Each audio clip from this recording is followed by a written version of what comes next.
All right. Hello, all. I hope everyone's doing well. If people are watching, or anyone that's, I don't know, people are going to be jumping between two, so forget that comment. But Mhm. first off, how are you doing, sir? How have you been doing? How's your family doing since this devastating war? Um, Doing fine. I think.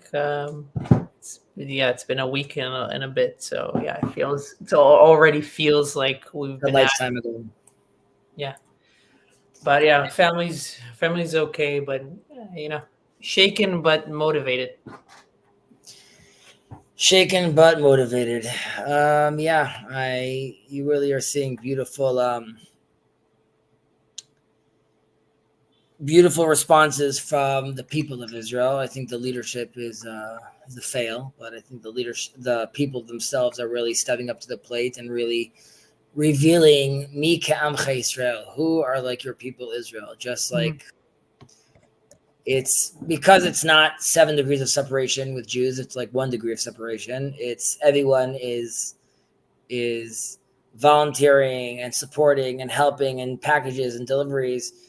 Specifically, I'm looking at the reaction from the secular and from the ultra orthodox, and there's been a lot of ultra orthodox would like to enlist right now.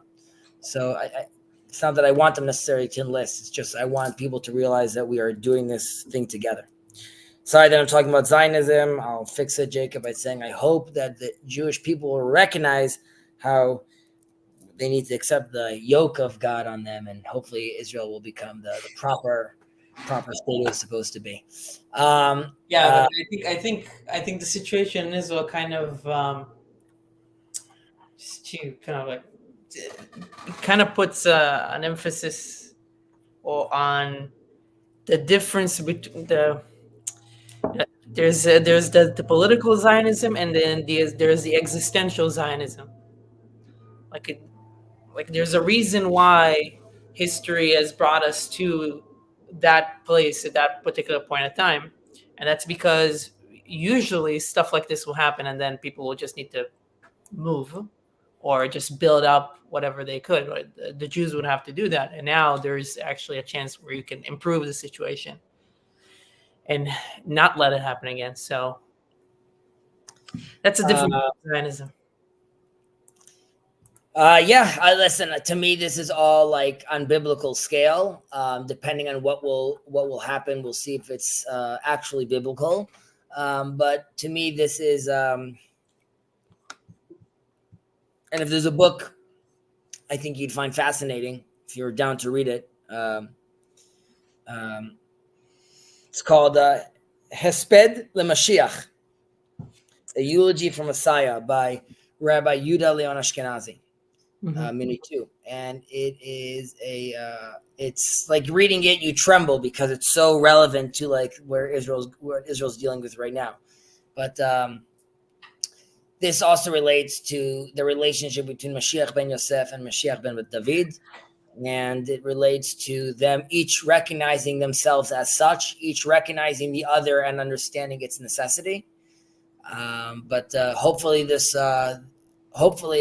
silver lining will be that this battle, just like we will galvanize after the declaration, the War of Independence, and the 6 Day War. Hopefully, this will be.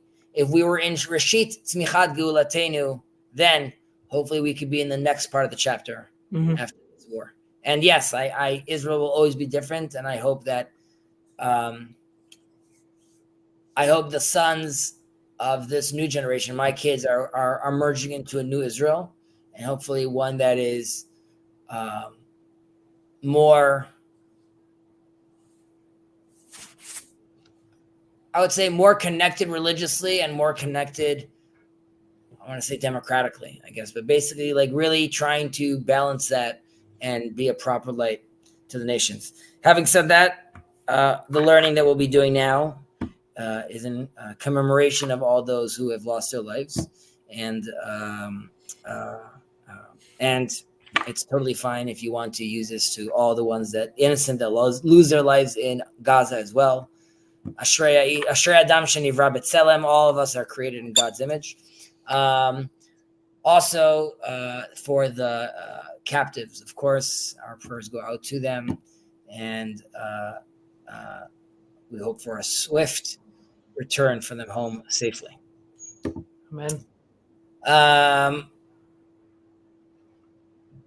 We were on. So I think so. We're in chapter 3, and I think the last one that we did was Hey 5. No, I don't think we did. Hey, can you go back to the one beforehand? Yeah, and we finished with Chezi and Ben, I think, right? Yeah. Okay. Right. We discussed how stopping from learning, really keeping yourself distracted. These are the moments when one could, waking up at night and doom scrolling, or the second you have a moment for yourself and deciding to just use that time to immediately pick up your phone, just to not have that second of being bored. This is where the Bible, the Mishnah is already telling you should be maximizing your time, even your lull time. And it's not necessarily because you should be learning. Rather, this is magic time for you to look inwards, be introspective. And these are not moments where you need to be nervous about. Rather, these are moments that you should be able to celebrate and realize how valuable they are. Yeah. It's it makes me think about when you find $10 in your pocket, right? That's not money that you're going to save. That's magic money that must be spent. So here too, if you wake up and that your wife is sleeping in the middle of the night, you've woken up to magic time, you could think with zero responsibility. All right, so Rabbi Nechunya ben Hakana Omer, Kol HaMekabel Alav Ol Torah, Ma'avirin Mimeno Ol Malchut, ועול דרך ארץ, וכל הפורק ממנו עול תורה, נותנים עליו עול מלכות ועול דרך ארץ. Rabbi Nechunya, the son of Hakana, would say, one who accepts upon himself the yoke of Torah is exempt from the yoke of government duties and the yoke of worldly cares.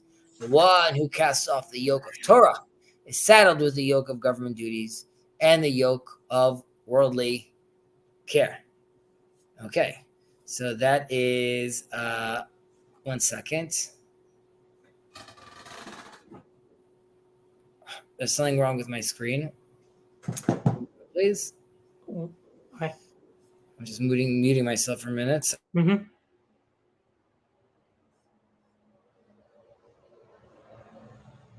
All right. Sorry. I'm back with us. Can you hear me okay? See me okay? Yeah. Both. So, Nechunya, he's a student of Yochanan ben Zakkai, YBZ, right? So he's living before the destruction of the temple.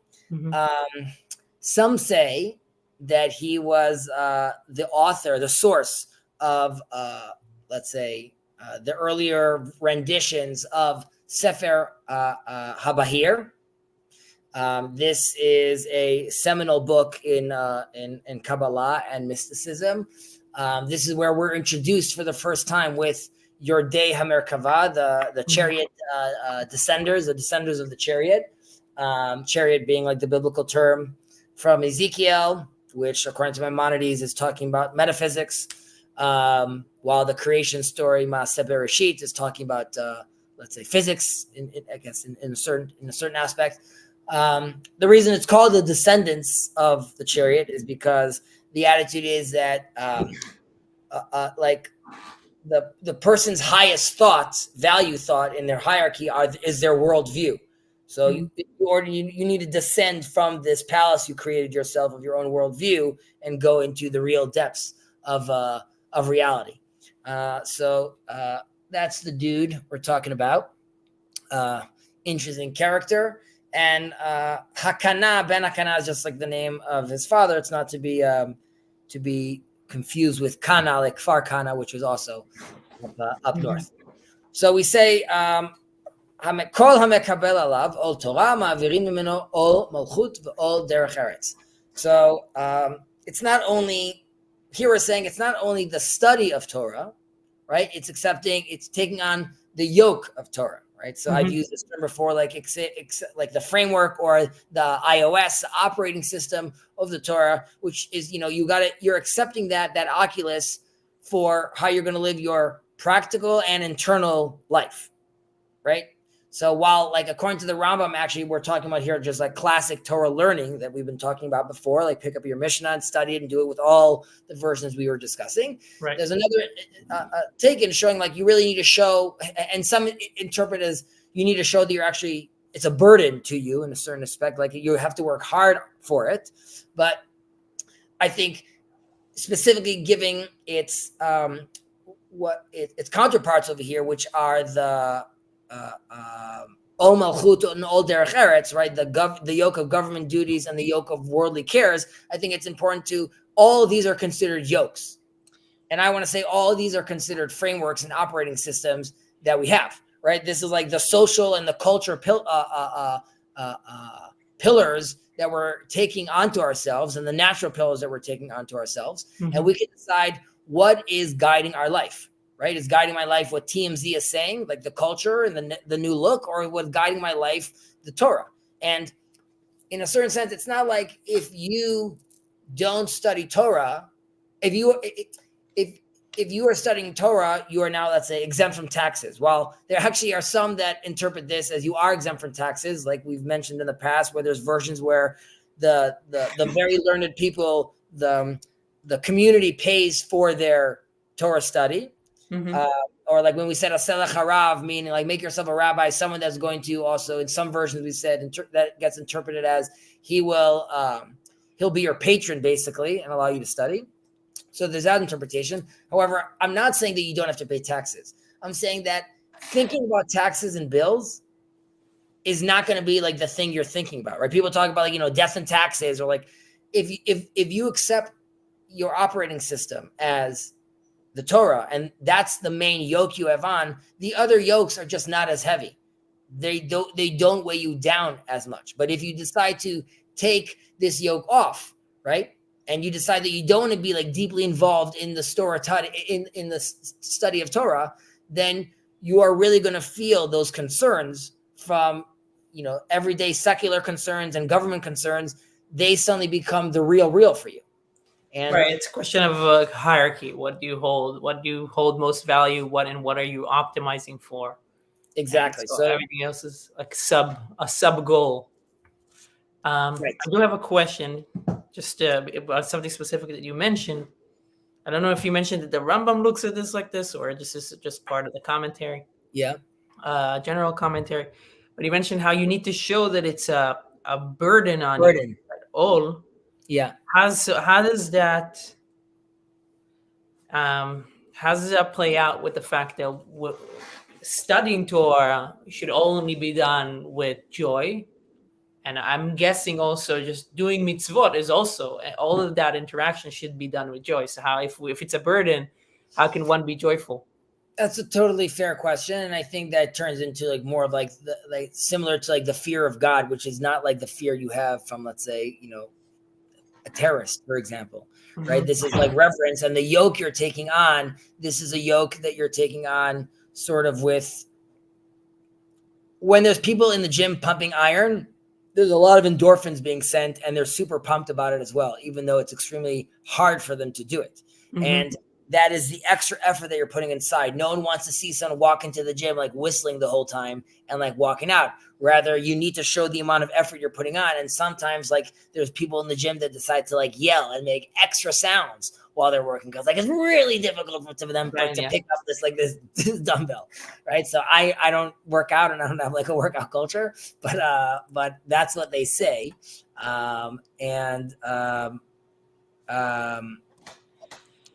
So yes, I just wanted to look at the comments, which I'm looking at right now.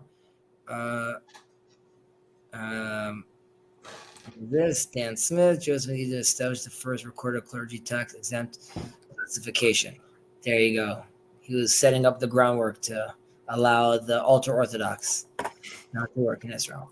All right, onwards.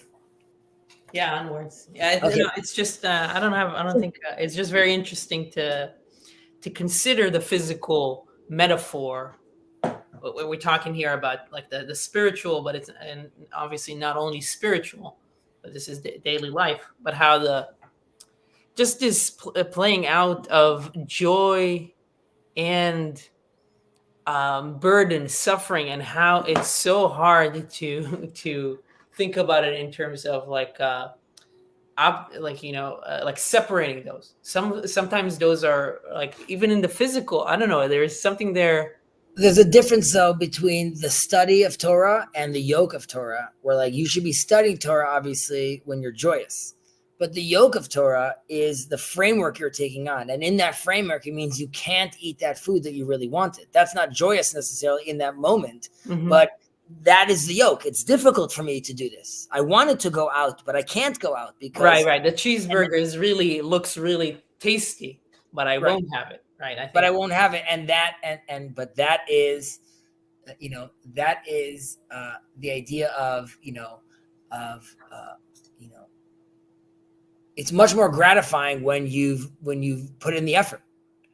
And that is, I'm saying, so you need to show that the effort is being done. It's not necessarily that like I have a great study hall over here. No, go to one in Japan and like travel every day. Like that's not practical, right? Because again, you have to be reading this with all the other things.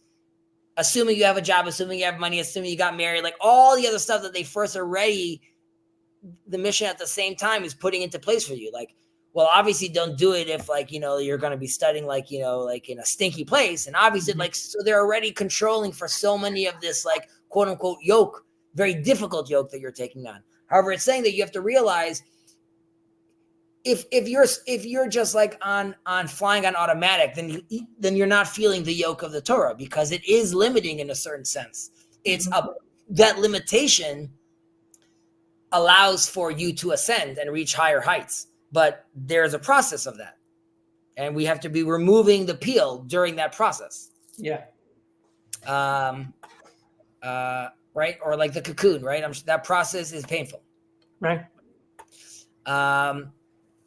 Okay.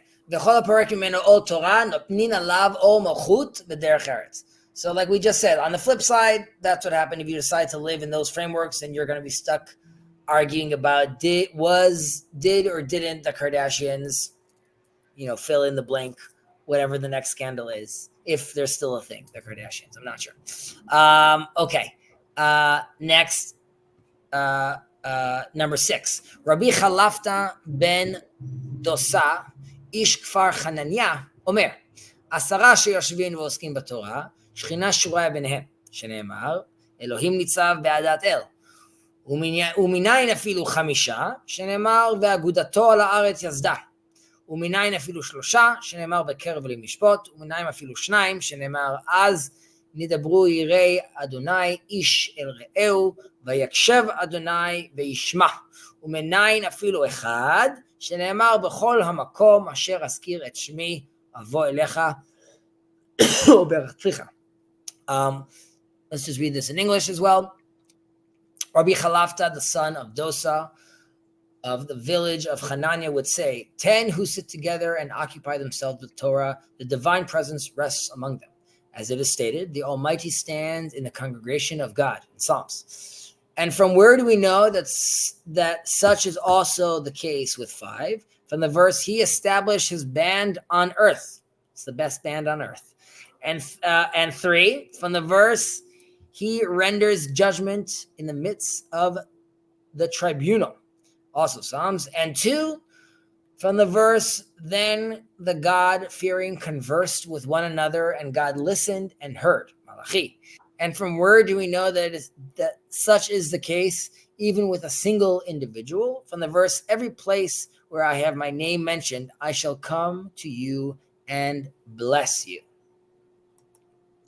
All right. So, interesting Mishnah, which there's also echoes from the Mishnahs we read recently, if you recall. Okay, let's just put things in context. Rabbi Chalafta ben Dosa, so he is Rabbi Meir's student, and some people called him Abba Chalafta as well. We don't know much about him. We know that he's from Kfar Hanania, which was They were known for making very good plates, like ceramic plates that were like very strong. I don't know if they were pretty, but they were very strong. Durable. Get your plates. I think there might even have like a thing still there in Kfar Hanan Yab North where they still make plates. Mhm. Probably better technology, but that's what they do. Okay, so we're talking about these 10. Asarash Yoshvin Poskim B'Torah Shechina Shreya B'nehem Shneimar Elohim Nitzav Be'adat El. So first, why 10? 10 has a communal dimension to it. 10 is, the world was created with 10 utterances. There's the 10 plagues. There's the 10 commandments. The number 10 also is like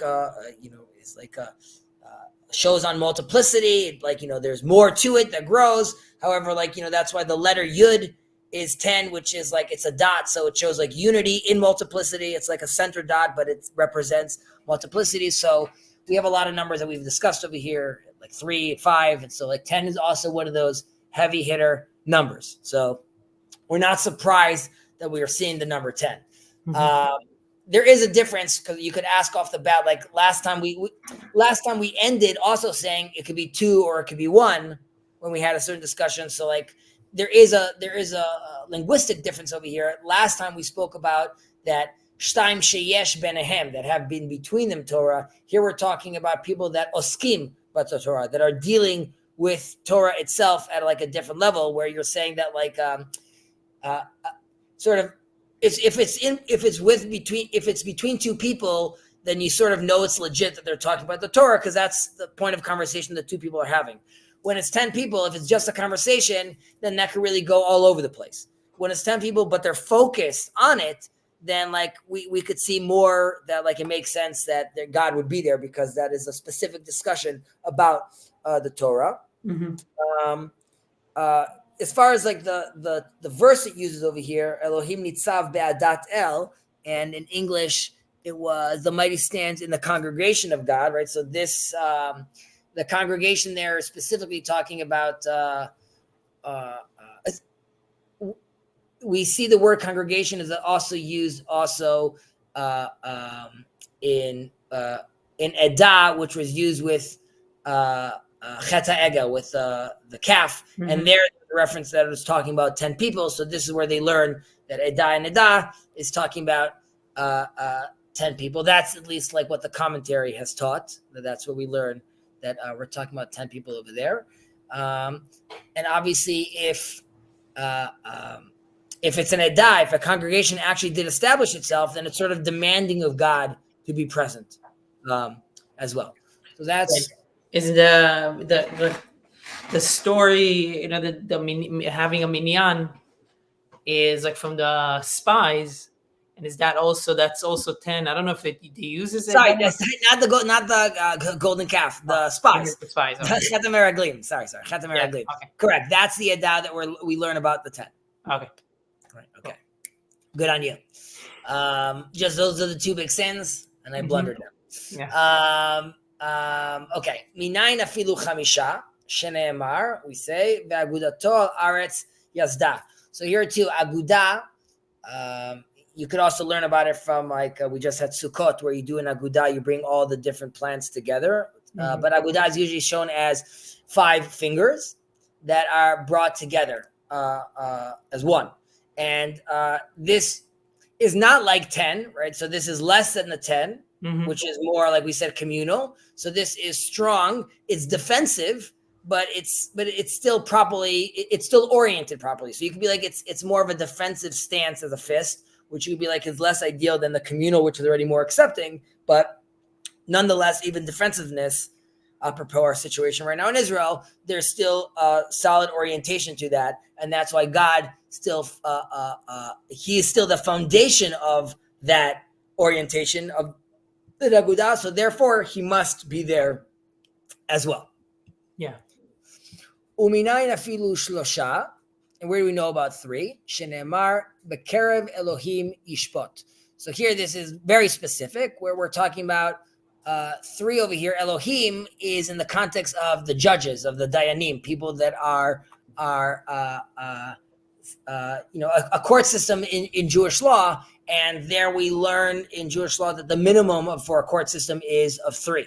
So here we see that even if 3 are getting together now to pass judgment on something that's going on, so here again they require God's presence to be there to assist them through this, and as 3 they're calling up upon him for that kind of guidance. Again, so this is less than 5, which we said was oriented. This is 3, and there could be people going a different direction, but yet their goal is to try to bring truth to light. So that's why we're still asking for God to show his presence in that case as well. So if we're thinking about like judgment, yeah, it just came up in my head. Maybe it's, I don't know if it's but if we're thinking about judgment, right, we were saying that 3 is a number that's good to judge somebody or to put down a specific law. Then how is the relation? Is God in that particular point considered another Fourth? vote? Yeah, fourth. Yeah, that was what I was trying to say. Or does it imbue the third person? Does it imbue everybody? So how? Yeah. So I think it's apropos what's going on also right now with the prayer I'm focusing on the most right now is V'ata chonen la'adam dat, right? That you grant people wisdom, unoten le'enosh bina, but knowledge and understanding. So I'm praying that our leaders have knowledge and understanding and wisdom at this moment, that God should grant them this. So here too, I think this is more of a case where like you are asking for wisdom, you are asking for guidance. Right. It's less. So I would say there you're asking for guidance. God is always present in all places. Rather, you're asking for guidance that because the famous story of the oven of Achnai, right? And when we know the story ends with God saying, "Nitzchuni banai," my sons have bested me. This is a sense where like we are playing with loaded guns over here, where like your commandment is going to, in a certain way, God is going to co-sign what you wrote because those are the game. That's like people ask, I don't know, when they're fairly young, I don't know, 15, 16, can God create a rock that he can't lift, right? So the answer is yes, it's called free will, right? He's giving us this thing to do where he's saying like, I'm allowing you to play the game. More than that, like I'm playing with you. So you're asking though, you're saying, because I'm going to evoke your name. I'm going to bring you into this. So please grant me your guidance because ultimately it's one. And once I'm going to say that this guy is innocent or not innocent, you are co-signing on this basically. Right. And it's going to happen. It's going to take form in this place. So it's not going to be something that's abstract. This person is going to be affected by whatever we are deciding. And ultimately God, right, as we say when someone dies, the blessing is Baruch Dayan HaEmet. Blessed he, the judge of truth, the one who judges truthfully. So ultimately he is the judge of truth, right? So he's always present. But we're saying on this plane where we're doing this, we ask for your guidance. We ask for your light to shine through. Yeah. Okay. ומניין אפילו שניים, שנאמר, אז ידברו יראי השם, איש אל רעהו, ויקשב השם, וישמע. So, God is also listening to, obviously, the conversation of God-fearers, even if it's between two people. It'd be interesting, I need to look into this, if this Pasaluk, where is this verse from? Malachi. It'd be interesting because God-fearers is also one of the names for the Noahites. And it would be interesting to me to see if this is like another verse where you could see that like God is specifically having a relationship and listening like to the Noahites, saying like, if you're wondering like, you know, the Jews have this relationship with God and like I'm sort of on the periphery over here. And like, no, there's a relationship that God is saying you could have with him, but I'll have to look into that on my own.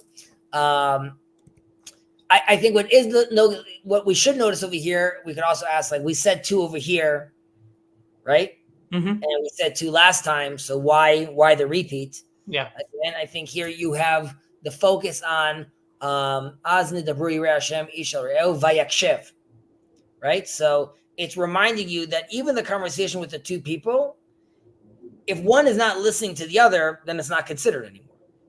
Even that conversation where we're talking about, and we said where it wasn't la'asok, right? We're having this more flowy conversation right now. Even then, it's only if there's an actual dialogos happening between the two people where the presence is there. Because if you're not hearing the other person, you're not seeing the other. There isn't ve'ahavta l'recha kamocha. There isn't seeing God's face like Jacob says when he sees Esau, "Vera'iti pnei el." There isn't that if I'm not hearing you, if I'm not accepting you, if I'm not bringing you in. So this is just like you could learn from this pasuk that they use as reference to the one we read previously. Right. So when it is two people that are conversing, there are specific conditions for when a God can be present, and it's only when there is, like you said, when there's all real dialogos, when there's really listening and back and forth, right? And not when you're pretending like you're having a conversation, right? Those are specific conditions. But so it's interesting. But with 10 people, right? It's not dialogos. It needs to be a project. Mm-hmm. Because with 10 people, how fruitful is your dialogos going to be, right? Right. So, I mean, this ties into kind of my general question, which I think we kind of are answering you just answered. But by separating the different conditions for each one is, if you're telling me that that God is present in 10 people, or that God is present when it's just one person, then obviously it's present when there's 10 people. So why go through 10, 5, 8, 3? So, right, it's like, why the presumed redundancy? But one way to think about it is, like you mentioned, we want to specify how, when it's 10, the context and the conditions are different. There's a different way of syncing with God, and when it's 2, there's a different way of syncing in God. When it's 1, it's a different way. So that's what because let's go back to, like, we have this moment. I woke up in the middle of the night, right? So like that's one level of conversation with God, and we are told even with one, and we're going to see in a second, like he's also there, obviously. So like yes, talk to him then. But that's a much different conversation that you're going to have where Jordan Peterson does his roundtable, which is like a project where we're all going to sit around this table and discuss this topic. Okay, so even if there's already at that point, there's a dialogos happening, which is nice. That wasn't you guys decided to go get pizza and then have a 17-hour conversation about Exodus. Rather, it was something that's pointed. I would mention, though, just as far as your question, like, why do we, if we know it's at 1, why are we not starting with 1? Because sort of like the 70 facets of God, right? Or the Shivim Panim LaTorah, like the more vantage points you have, the more of God you're going to start being seen, right? So like, yes, the one person can have that conversation, but he's going to eventually get to the limits of his intellect. Yeah. But once he puts his hand around and you create that human chain, you now are leveling up, because that allows you now to really, which is why dialogos is important. It allows you sort of to reach that next level. I forget what this is called, like in physics, but like, there's like those holes that you could be sitting in there, like are built like a cone. And if you just try to walk up, you'll keep sliding. But if you keep on running like in this circle sort of around, eventually you just make it sort of to the top. And like it requires this motion sort of around. And like I would say, like sort of with all these people, the more people you have, the like you have this edah, you have this this whole group. And eventually you have a kahal, and eventually you have an am, right? You have a people, and and the possibilities are different for each one. Yeah, it kind of connects to something that I studied yesterday, where it's even just having one other person other than yourself allows you to actually be effective with your midot, with your emotions. Your emotions are, in one way, they are for you, because you can be happy or sad or love or hate, but it's only when there is somebody outside of you that you can actually effectively love or hate them. Like you can do something with that, or more practically, like if you want to donate or volunteer, right? Like if you want to do tzedakah, you can do tzedakah when it's only you you need to have somebody else that you're helping. So that's why you need one other person. And if you have 10 people, you can do tzedakah on a different scale, and it's a different interaction, and there's something else, and you kind of play around with that. So yeah. I think just to dovetail on something you were saying about like you can't give charity yourself. That's why in Jewish law, even the poor person has to give charity. Mm-hmm. Like, obviously within limits. If he has nothing, then nothing. But the idea is that like you too should feel that like you're always going to deal. The Torah sort of sees the reality of, I don't know what happens in the world to come, but sees a reality where like there's always poverty, and like it requires people sort of dealing with that. Even the poor people need to realize that reality as well and pay it forward, so to speak. All right. Minyan uminayin afilu echad shenemar b'chol makom asher azkir et shmi avo elecha u'bechaticha. That's in Shemot. Yes, that's in Exodus. Exactly. Okay. So like we said, any place where we're going to evoke God's name, he'll be there ultimately. He's like, he's one place. There's we mentioned V'aseh beitcha vad lachachamim, make your house a place where the wise people, the sages congregate. So Rav Chaim from Volozhin, the famous Rav Chaim, he says that like in one's books, in one Torah books, you're never alone because you have all the sages and the commentary on the side. So there's constantly this joint learning. You're never learning alone because you're always learning through the prism of the ones who came before you. There's Rav Soloveitchik, as I'm sure you're reading his books in a book club. So there's a famous story of his where as a child, he talks about how he would hear his father have like these discussions and learning groups, and he would be in his bed. And when his father would come in, he would ask him, he's like, did Maimonides win? Did the Rambam win? And he said like, no, not today. And he would go to bed like sad because obviously, ultimately, he had probably a very strange childhood. But he and his family, the Brisk family and the Brisk dynasty specifically, like really lived in this world where they had these sort of conversations. There's this famous anime show called Baki Hana, and in Baki Hana, what helps him train and phase shift to the next level is he fully visualizes. He has this talent of fully visualizing his opponent in front of him, and he trains through this visualization of like, it's called like shadow boxing or something. But he gets hurt through this as well. Like he suffers pain from this, and you could even say that this is like the level of wrestling that Jacob is going through, according to some commentaries, when he's fighting the angel. Right? This is like this full internal struggle that, could leave, in a way, weaker form, leaves a writer with writer block, right? Like I can't write, my arm won't work, like to leaving someone, leaving Jacob limping from this interaction with his inner self. Like it was so traumatic that it was physically difficult for him. Yeah. So that's one interpretation, that one is never alone, even if he's alone. There's another interpretation, which is like, the Torah itself is God's name in a certain sense. So like you are learning, like even if you're alone, by learning the Torah, you are evoking his name just built into the system because you are learning his word. So ultimately he's always there with you. But I think these are just, these are like the general commentaries, which are nice, but generally we're seeing a focus over here that is like, it doesn't matter if you're in a group or if you're in alone. Like the point is like the acting of engaging like in the sacred text of the Torah, or like will bring in the divine presence. That's what the invitation is. Like if you are learning God and you are understanding God, then you are bringing him closer to you. And it's conveying a sense of like encouragement to be doing this, no matter what the circumstances is. So whether you find yourself like alone, or whether you find yourself like in a huge community, and the Torah is always focusing how you need to be, the Mishnah is always focusing how you need to be part of community, how important that is. But it's also letting even if you're alone, even if you're in that person that's like, which we've already spoken about how dangerous it is to be the person that's in the fringe and alone. But even this person, even if he's alone, should realize God is always with him, and he could always interact with God in that sense. Yeah. Hala?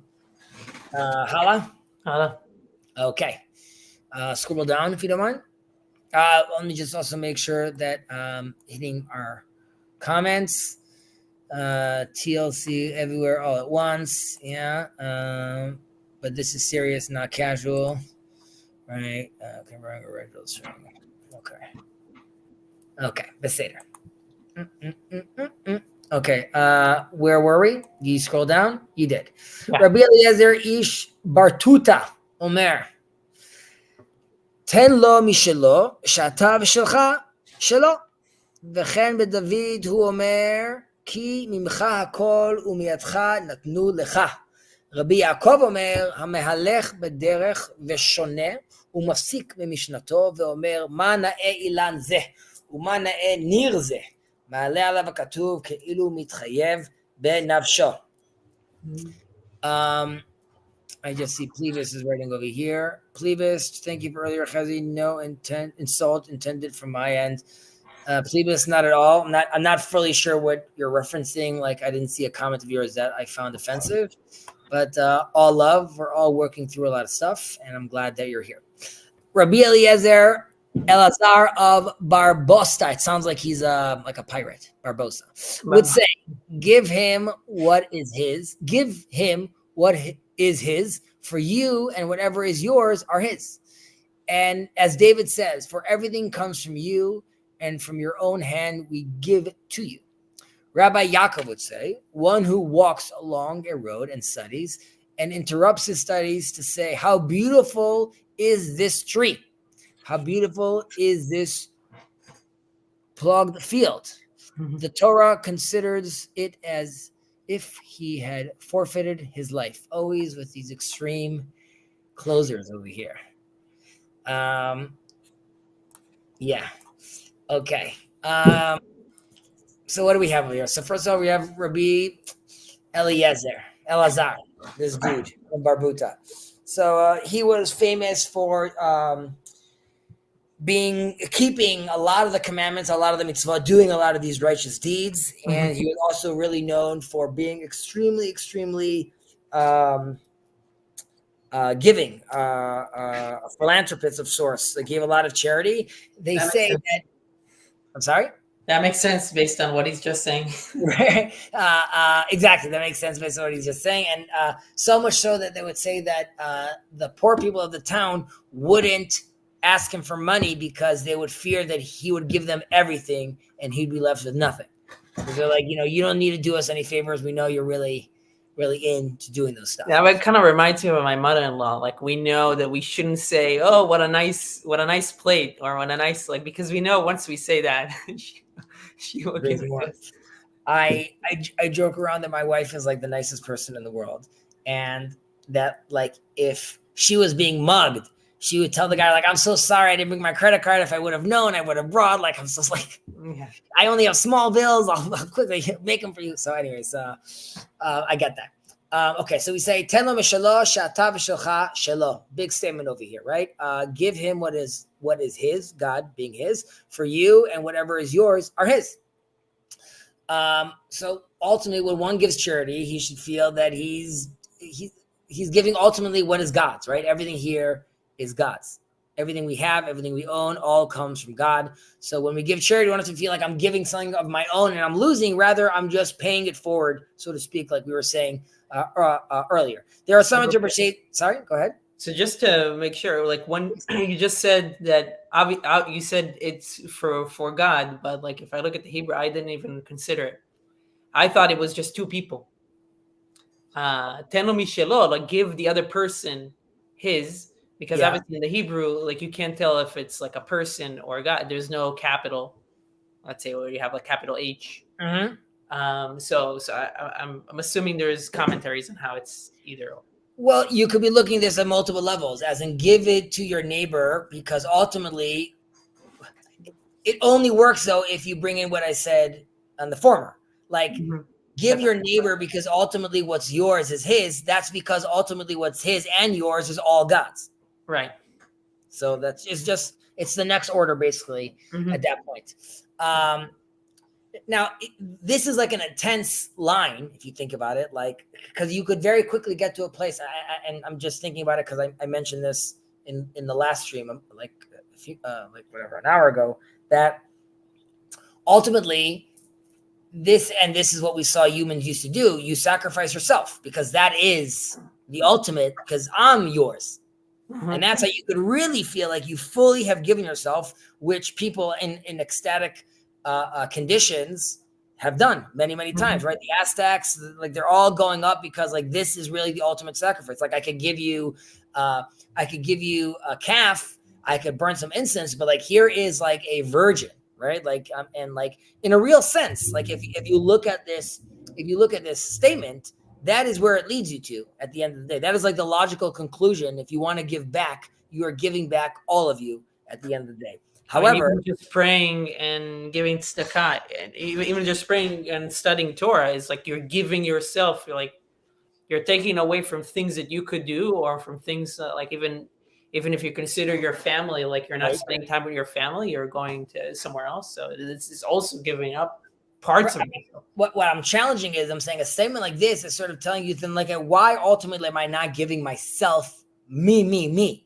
Mm-hmm. Like why at some point am I not looking at this and being like, okay, like just take me back because I'm yours. Right. That is like the biggest gift I could give you back is like I'm returning to you. So complete unity. Yeah. This is also the wording is important. God tested Abraham. Mm-hmm. He did not. The question arises, did God not test Isaac? Right? He's the one that's getting sacrificed. But we know, or as we learn, as the Kabbalists also teach us, that Isaac represents din, represents justice, the left hand of God, so to speak. And in that logical sense, if you look at it that way, then you're like, yes, of course, ultimately I'm giving up myself. And Isaac was his mindset. Mm-hmm. The test is for Abraham to come and say, you don't follow this to its logical conclusion. Rather, this is the difference between God's wisdom that the philosophers could play around with and God's will through prophecy, which is Ratzon Hashem. But I don't want you to do that, Abraham. This is the test. The test is even though that's where the logical conclusion leads to, and that's where everyone around you is doing, and your son is willing to do it, that's the environment you're in, right? Like everyone's chill. The test is, and the lesson is, no, you're not doing it. That's not what I want. My will is something else than the wisdom that through its mathematical language in this world brings you to the conclusion. I want something else. I want something higher. That's just an offshoot of this. But I'm saying this sentence of ten lo meshalosh atav shelo is like a very, very scary sentence. Mm-hmm. But thankfully, God had us covered.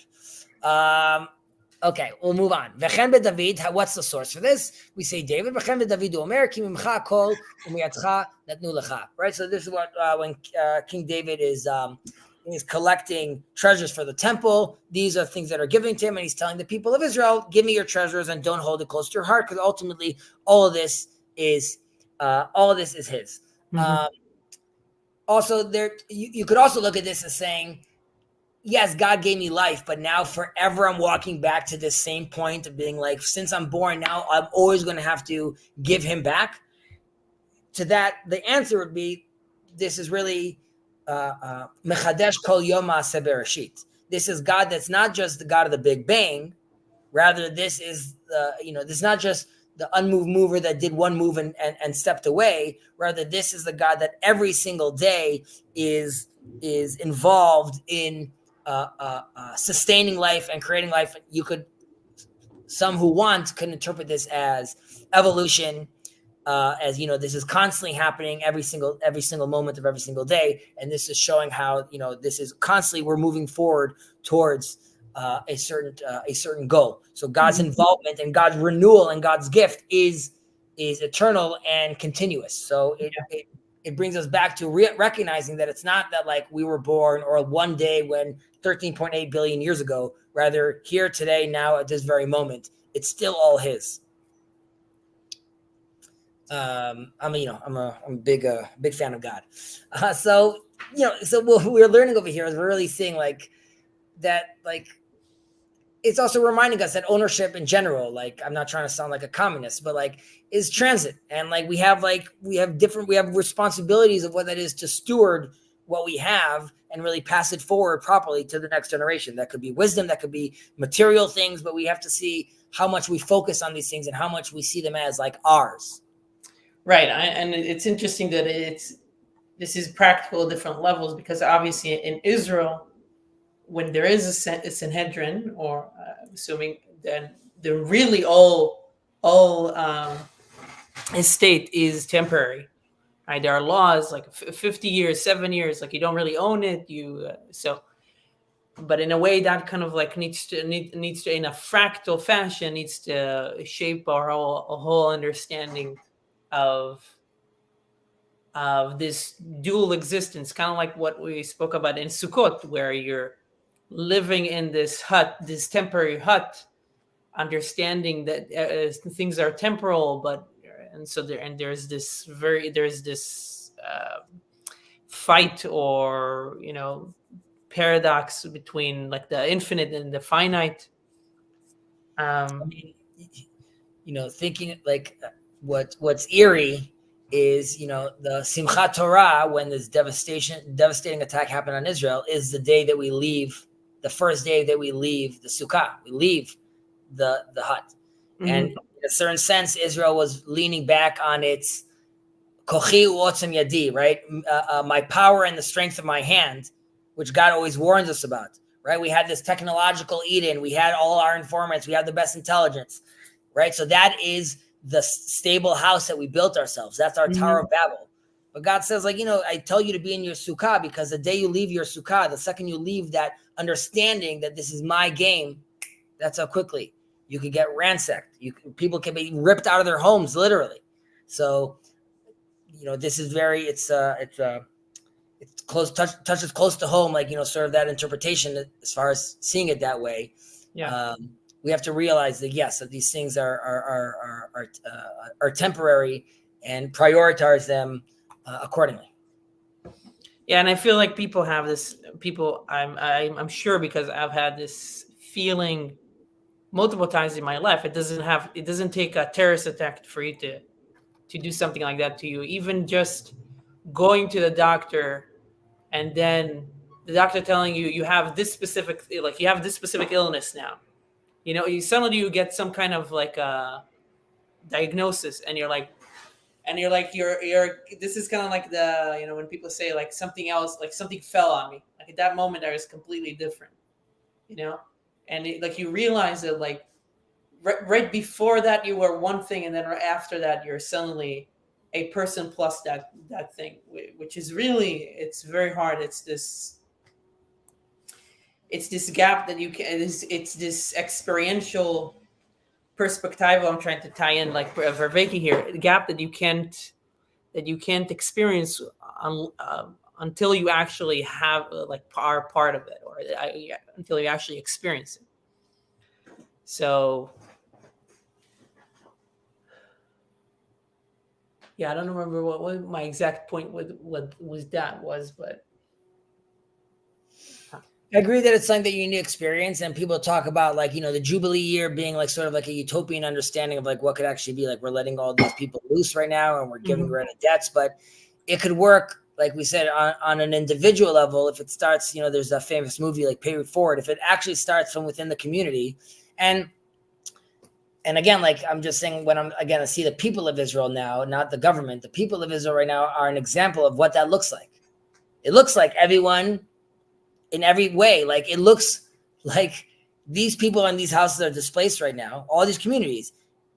All my clients, their reaction was, can we use our homes for them to stay in? Mm-hmm.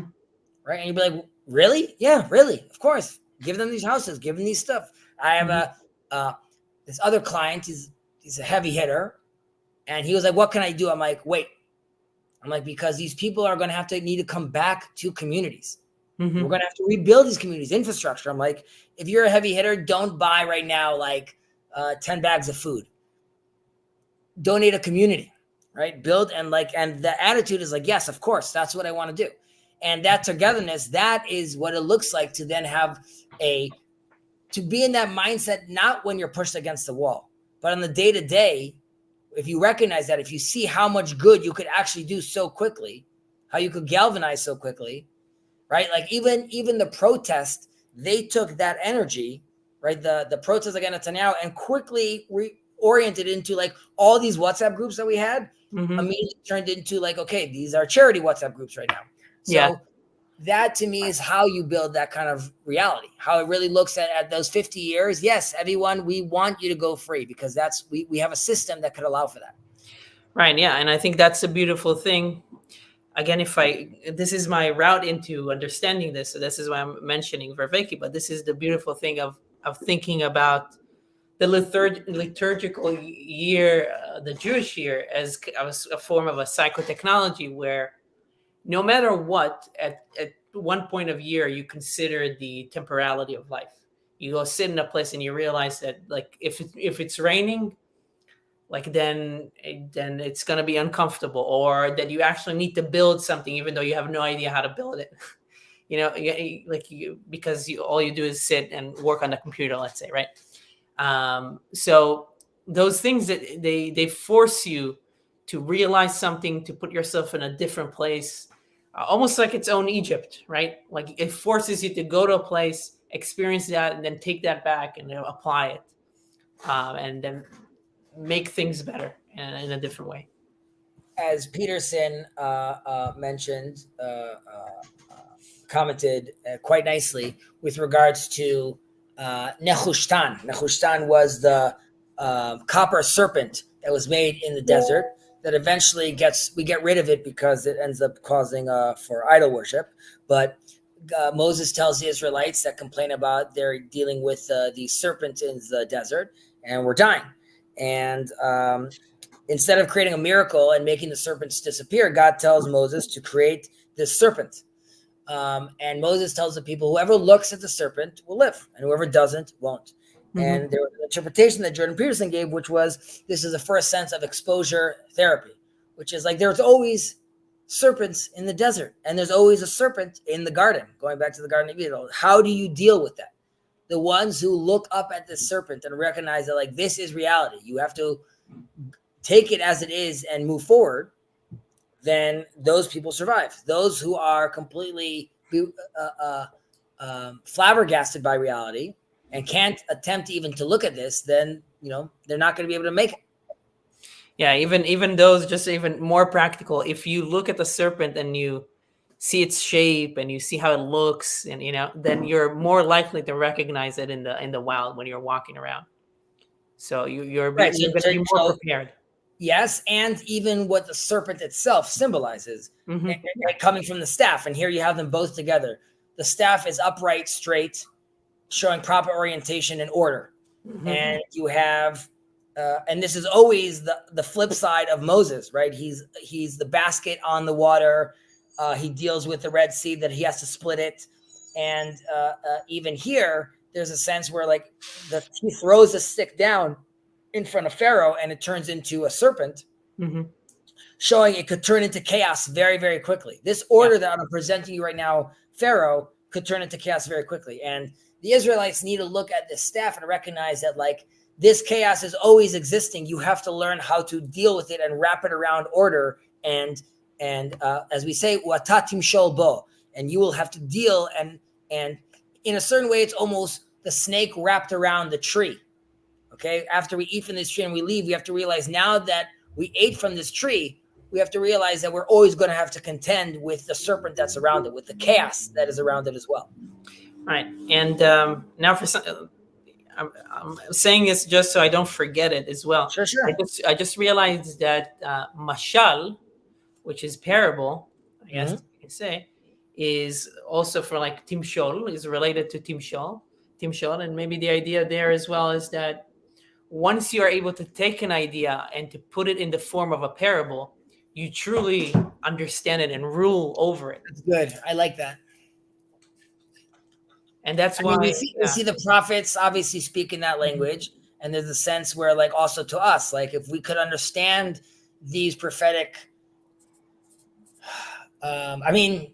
you go all the way back to the potential understanding of the story of Eden as allegorical, right? Yeah. That is extremely deep, right? Or like what Maimonides is talking about, like looking at the chariot, like this is, it's more than meets the eye. And the more you understand these terms, the more you could, well, as we were saying earlier, as far as the chariot descenders, right? It requires you leaving your viewpoint and then seeing others. Yeah. I'm just seeing a comment over here. This stream is yeshiva. Good to listen to it in the background. If you could expand on that, William, are you saying that this sounds like the echoing of the voices of the study hall in the yeshiva? And if so, thanks, I guess. All right. I like that. Vatatim shobo. That's good. Mm-hmm. Good. I mean, you see a real sense of that with the scapegoat, lack of a better term in English, where there is an interpretation, as Nachmanides mentions, where it's recognizing that evil exists and meeting it, going out once a year to the fringe and actually like getting into a dialogue with it and sacrificing something to it almost, which is, we go as far as saying that like, it's almost like we recognize other powers, quote unquote, idol worship. Like we're going to this evil power out in the desert that some people even called Azazel, but we're only doing it because we're commanded of God to do so. So like, this again goes back to the only person that commanded us to build idol is God, asking us to build the snake or asking us to build these cherubs. Mm-hmm. But the snake and Azazel is both God saying like, there is evil in the fringe. And sometimes, like in Job, I allow it in a certain sense to do its thing, right? But if you don't ignore it, if you know that it's there, as in if you expose yourself to it, or once a year, if you sacrifice something to it, if you recognize that it's something that needs to be contended with, then you are going to be much safer, like you said, knowing when evil actually sprouts its face. And let's just mention one more thing about this, just because it's Genesis. We read with regards to Cain and Abel, right? It's very short verse, but Vayomar Cain lehevel achiv, right? Cain speaks to his brother, calls it this, Cain speaks to Abel, his brother, and then it says Vayakom, he rose up, right, and he kills him. And there's different interpretations of this, but people ask, why did he rise up? Was he lying down? Was he sitting down? So there's a midrash that says that actually there was already a battle already began, but Abel was much more able. He was much stronger, and he pinned Cain down. So in order to get out, Cain says, "Vayomar Cain el hevel achiv." He said, "My brother." I'm going to use your Western terms. You're my brother. So then Abel lets go. The second Abel lets go, Cain raises up and kills him. And he uses his own language against him. If we can't discern between evil and good, and I'm using this as the backdrop of what's going on in Israel right now, if we can't see, like, what about the proportionality? The people on both sides, if we can't recognize the evil, then we will get bitten again. And your so-called brother will rise up against you and kill you, because Hamas is saying, we're a children's hospital. We're brothers. But that's what you're shooting the rocket out of. Right? And if you can't see that difference, sorry if I'm taking it too personal. That was a mistake. Anyways. You're good. Stand my point. Point taken. I don't disagree with that point. So. Okay, what was William saying? Yes, but where is Yentl? Well, Yentl is not so controversial anymore, because all Barbara Streisand would have to do is just say, I identify as a yeshiva man. And that's it. It was a much shorter movie today. One rabbi said, you see God out of the corner of your eye. He's always there. As another rabbi said, late atar painui mine, there is no space void of you. Okay, back to where we were. Rabbi Yaakov Omer, hamalech bederech veshoneh, הוא מפסיק במשנתו ואומר, מה נאה לאן זה ומה נאה ניר זה, מעלה עליו הכתוב כאילו הוא מתחייב בנפשו, right? So we have this guy walking, Rav Yaakov says, and he sees what a beautiful tree, or look at this beautiful field, and he was in the middle of Torah study, then he is forfeiting his life. Rabbi Yaakov is, it's not really also clear who he is. Some people say that this is the Rabbi Jacob, who was the teacher of Judah the Prince, who really gave him, this is where Judah the Prince is getting, getting all his inspiration from, really. And let's try to get into this though. So we're talking over here that here he's clearly saying the Torah should be your only focus, right? Obviously mentioning priorities over here. Yeah. When we say that he's shoneh, right? That he was, what does it say in English? One who walks the road and studies. So one who walks on the road and studies, just so we should realize what that means, there's no Kindle and there's no iPads. That means he's shoneh. He is memorizing. We're seeing an example over here of a little window into what the life of someone that is studying Torah, like we just said. The prerequisite is if you're walking, you're probably memorizing, right? We said we have these little moments right now. You're walking, so you're going to be studying. You're doing the act of shinun. You're doing the act of memorization, which eventually, as I'm saying that it's Judah the Prince, his student Judah the Prince, that's how their interaction would have been. Judah the Prince eventually decides, whoa, I'm done with this memorizing while we're walking. We need to write this stuff down. Apparently, people are getting distracted by beautiful trees. We need to get this thing written down. The Baal Shem Tov also sees this as, while even trees have a blessing on them, I think this is also like the point they're saying, even a tree has a blessing, so you say, you'd be like, why is it a big deal to stop and make the blessing for the tree? The Baal Shem Tov says, like, because you're severing yourself from God. You're learning Torah, which is like at a higher level as far as like, even though there's a blessing, the study of connecting to the divine itself is the ultimate. So like, even if you're stopping for a blessing, you're sort of downgrading, yourself. Yeah. Another issue which comes up, which is a moment ago, we said all is his, right? So like, if all is his, why are we not saying like, the tree is also his? So like, obviously like this is all happening under the umbrella of Torah, which is where my knee-jerk reaction sort of goes to. Now, I think we should put Rav Yaakov in context over here, because I think it's either in Perek Gimel or it's in Perek Daled, or in the 4th chapter, but he has a famous line about this world. How does it go? Ha'olam hazeh domeh leprozdor b'fnei ha'olam haba. Hatken atzmecha b'prozdor kedei shetikanes latraklim. So this world sort of looks like a hallway to the world to come. And you should prepare yourself in the hallway so you'll be able to go into the grand room, to the grand palace. So taking that and bringing it over here and focusing actually on the wording over here. Rav Yaakov says, he who walks along the road and studies and interrupts his studies, v'sheyafsik. So and I'm going back to this last thing I said about the corridor and the world to come. You could ultimately say, why is there not this dichotomy between there's this world and there's the world to come? That is not the world that Rav Yaakov is saying. Rav Yaakov is giving an example of a hallway. A hallway is inside your house. Okay, if all the doors are closed, the hallway seems very dark. However, if you have some doors that open up, lights from the main hall still makes itself in. So it's a continuum. It's a connection between pieces. Exactly. And because it's a connection, if we would have read the Mishnah differently, if we said, we'll try it this way, Hamehalech baderech v'shoneh, ve'omer ma na'eh ilan zeh u'ma na'eh nir zeh, it would be, he studied Torah. Or in English, I would say, one who walks along the road and studies and sees a beautiful tree and says how beautiful the tree is, that wouldn't be a problem. The problem is that he stopped.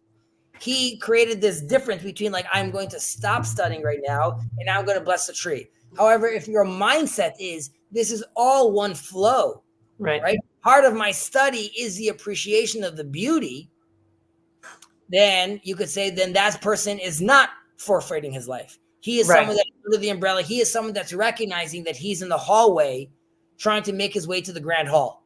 But one who sees himself in a separate house, this is Torah study, and now I'm going to see a nice tree, even though he's going to say a blessing, there was a severing over there. He looks at them as different, and he didn't recognize that they're all, back to what we just said earlier, all is his. You just have to be able to hold that kind of mindset of that this is happening all the time, everywhere, at once. Right. Yeah. That kind of connects to. I've heard this story before, and that kind of connects to the question that I've heard there.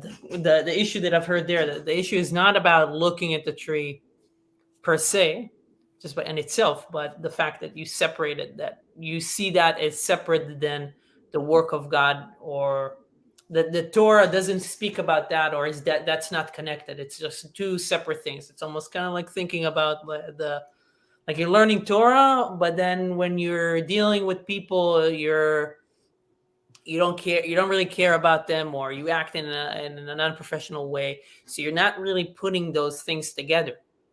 It's as if it's as if the Torah for you it's a portal, and then everything else is like it's a portal to another world, but you're in a separate one.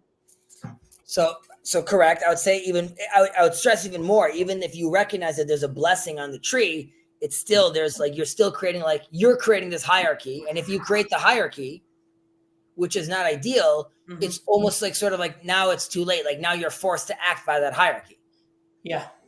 And now that that's your hierarchy, because you decided to play in a more limited game, those are the rules you impose on yourself. And now you are forfeiting your life because you have this hierarchy. However, if you're more open to seeing this thing as a continuum, then obviously you don't have this issue. Rav Shirky gives an example of how there's people that, because we have a blessing. There's Birkat Ilanot. There's a blessing we make on the trees.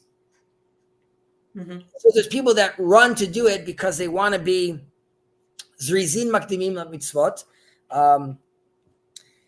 You should try to be the first one to participate in the mitzvah, in this just act. So do it as early as you can, right? The early bird sort of gets the stone. So also with the early bird doing the first mitzvah. So there's people that run out the second the tree starts to show like its first little leaf, and so they want to make their blessing. But those are people that I'm saying are playing at the lower level, I think, because to them it's very systemized. However, I think it's, don't be the first one to say it. Rather, take your family, Rav Shirky says, to the field and bask in all of God's glory with regards to like now when all the trees are fully blossoming, where you are taking it fully in and participating in making this blessing as part of that. I never stopped my learning. Rather, like when I left my study hall with my family, this was because it's all part of the flow. And I wanted to bring them into this place where like, I'm not stopping from my studying learning. Rather, I'm enhancing and I'm embodying my study learning by being in the field when it's fully in bloom. That's a good point. I think we'll stop there. Yeah, sounds good. All right. I'm sorry for the, 3-week delay. It's okay. I don't think you need to be sorry. It's good. That's what Hamas was against. Yes. We were getting too good. Saudi Arabia and this. Yeah. I'll just end on this note that I'm taking a more active role in Brit Olam, which is like the Noahide movement in Jerusalem, organization in Jerusalem, which we hope to be like the umbrella organization for all the different groups. So we may stream this to another channel and potentially have a few more people join, if that's okay. So we'll see. Either way. Thank you so much. Thank you again, Jacob, for your allowing us to use your stream. And for all who participated, grazie. Thank you, everybody. Thanks, Chezi.